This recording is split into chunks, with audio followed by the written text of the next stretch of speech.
శ్రీరామం శ్రీరామం.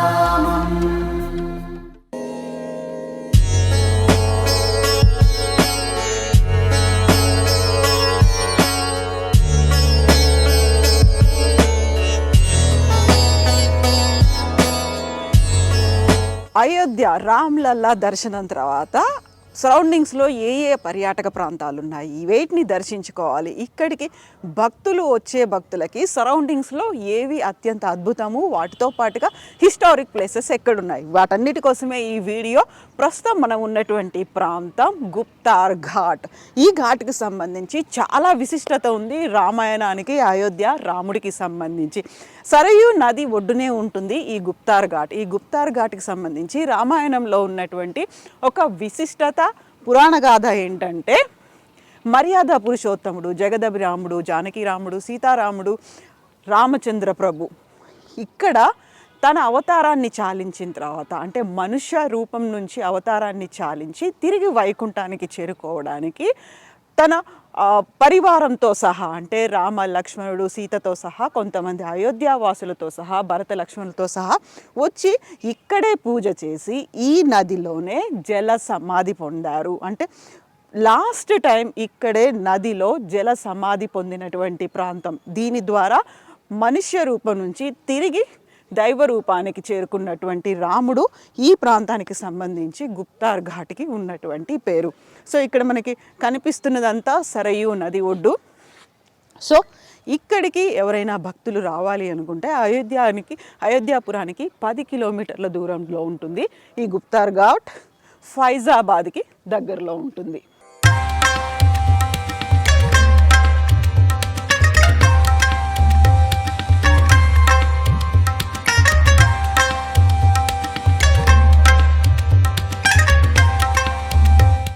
దీనికి సంబంధించి ఇంకొక విశిష్ట గాథ కూడా ఉంది. విశిష్ట గాథ చరిత్రకి సంబంధించినటువంటి గాథ.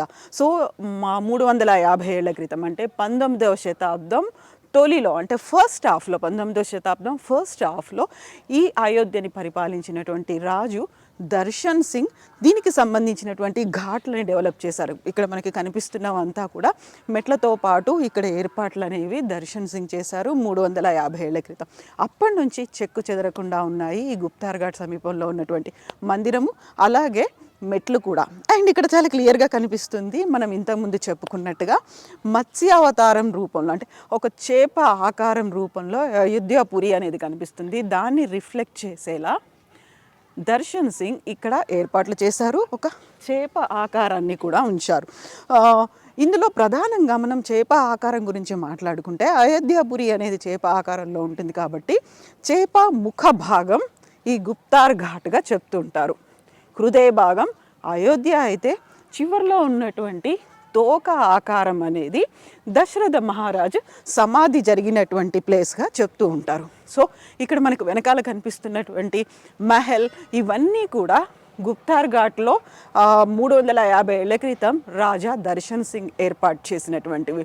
సో అప్పటి నుంచి చెక్కు చెదరకుండా ఉన్నటువంటిది అండ్ ఒక మస్ట్ విజిట్ ప్లేస్. ఎందుకంటే రామాయణానికి సంబంధించి అతి కీలకమైనటువంటి ఘట్టం, రాముడికి సంబంధించినటువంటి ఒక కీలకమైనటువంటి ఘట్టం చోటు చేసుకుంది. సో మనుషులు ఎలా ఉండాలి, మనం మనకి బాధ్యతల్ని ఎలా నిర్వర్తించాలి, లేకుంటే మన వ్యక్తిగత జీవితంతో పాటుగా సామాజికంగా ఎలా ఉండాలి, వీటన్నిటినీ వివరించినటువంటి మర్యాద పురుషోత్తమ రాముడు తన అవతారాన్ని చాలించి తిరిగి వైకుంఠానికి చేరుకున్నటువంటి ప్రాంతం కాబట్టి ఇది అత్యంత ప్రాధాన్యత కలిగినటువంటి ప్రాంతం.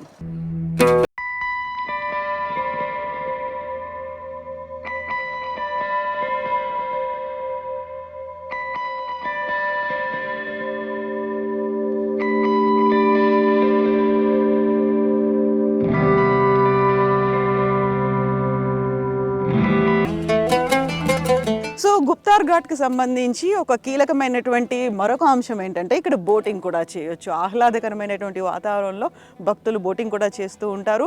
నిజంగా ఇక్కడ గుప్తార్ ఘాట్లో కనుక నదీ స్నానం చేసినట్టయితే తమ పాపాలన్నీ పోతాయి. ఇక భవబంధాలు కావచ్చు, ఇక్కడ ఉన్నటువంటి సమస్యల నుంచి, మన చుట్టూ ఉన్నటువంటి సమస్యలు, భౌతిక ప్రపంచం నుంచి విముక్తి పొందుతారు అనేది కూడా ఉంది. సో ఇక్కడ నుంచే భగవంతుడు శ్రీరామచంద్రుడు వైకుంఠానికి చేరుకున్నాడు కాబట్టి మనం ఇప్పటిదాకా చేసిన పాపాలన్నీ పోతాయి అనేటువంటి ఒక నమ్మకం ఉంది. సో ఇక్కడ నదీ స్నానం కూడా చేస్తుంటారు. ఆ తర్వాత బోటింగ్ కూడా చేయొచ్చు. అయితే నదీ స్నానం చేయడానికి ఈరోజు కుదరట్లేదు మాకు, ఎందుకంటే మార్నింగ్ నుంచి 9 degrees సెంటీగ్రేడ్ మాత్రమే ఉంది. దానికి తోడు విపరీతంగా వస్తున్నటువంటి చల్లటి గాలులు. నేను ఇప్పటికి 2 వేసుకున్నప్పటికి కూడా నాకు చలి ఆగట్లేదు, అలాంటి పరిస్థితి ఉంది. సో మేమైతే నదిలో మునగట్లేదు, కేవలం నీళ్లు మాత్రమే చల్లుకుంటాం అండ్ బోటింగ్కి వెళ్తున్నాము. వెళ్ళి అక్కడి నుంచి గుప్తార్ ఘాట్కి సంబంధించి ఓవరాల్ వ్యూ మీకు చూపిస్తాము. బట్ మీరు మాత్రం మిస్ అవ్వకుండా గుప్తార్ ఘాట్ దర్శనం చేసుకోవడానికి రావాల్సిన అవసరం ఉంటుంది.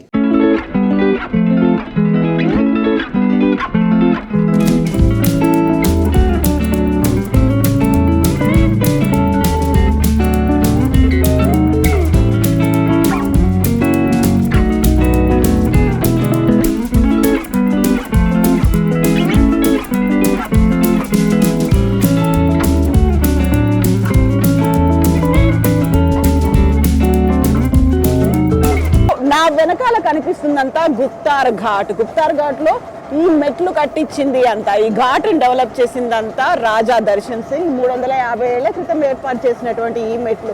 ఇక దీంతో పాటుగా అయోధ్య అయితే ఎంతలా డెవలప్ చేస్తున్నారో దానికి తగ్గట్టుగా ఇక్కడ డెవలప్మెంట్ కూడా ఉండాలి అని యూపీ సీఎం యోగి ఆదిత్యనాథ్ మిగతా డెవలప్మెంట్ వర్క్స్ అన్ని చేపట్టారు. సో ఇక్కడ వాటర్ కూడా చాలా ప్యూర్గా ఉంటుంది. అట్ ద సేమ్ టైం నదిలో ఇక్కడ ఈత కొట్టాలి, లేకపోతే నది స్నానం చేయాలి అనుకునే వాళ్ళకి ఇది ఒక పర్ఫెక్ట్ ప్లేస్గా కూడా ఉంటుంది.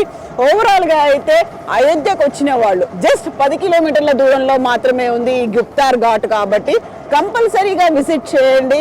దీంతో పాటుగా ఒక నేచర్ని ఎంజాయ్ చేయొచ్చు, ఒక బ్యూటిఫుల్ నేచర్ అనేది ఇవన్నీ మీకు కనిపించబోతున్నాయి. ఓవరాల్గా అయితే నదికి సంబంధించిన విజువల్స్. సో మనం వెనకాల చూడవచ్చు ఎంతమంది బోటింగ్ కోసం వచ్చారు అనేది. ఒక పక్కన అది ధార్మికంగా కనిపిస్తుంది, ఆధ్యాత్మికంగా కనిపిస్తుంది. ఎట్ ద సేమ్ టైం భవబంధాల నుంచి విముక్తి పొందాలి అనుకునే వాళ్ళు కూడా ఇక్కడికి వచ్చి ఇక్కడ ఆశ్రమాలు ఏర్పాటు చేసుకుని ఉంటారు.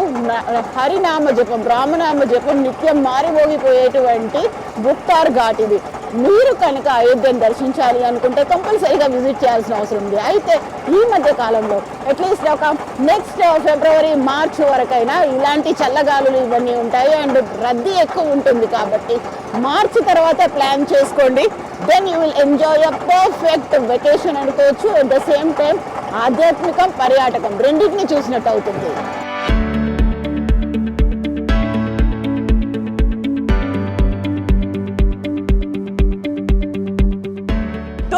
అయోధ్యలో భగవంతుని రామ్ లల్లాని దర్శించుకున్న తర్వాత గుప్తార్ ఘాట్కి రండి. ఇక్కడ నదీ స్నానం చేసిన తర్వాత ఒకసారి పడవ ప్రయాణం చేసి వచ్చిన తర్వాత సాయంకాల హారతి ఉంటుంది. సరయూ నదికి ఇచ్చేటువంటి హారతిని మనం ఇప్పుడు చూస్తున్నాం.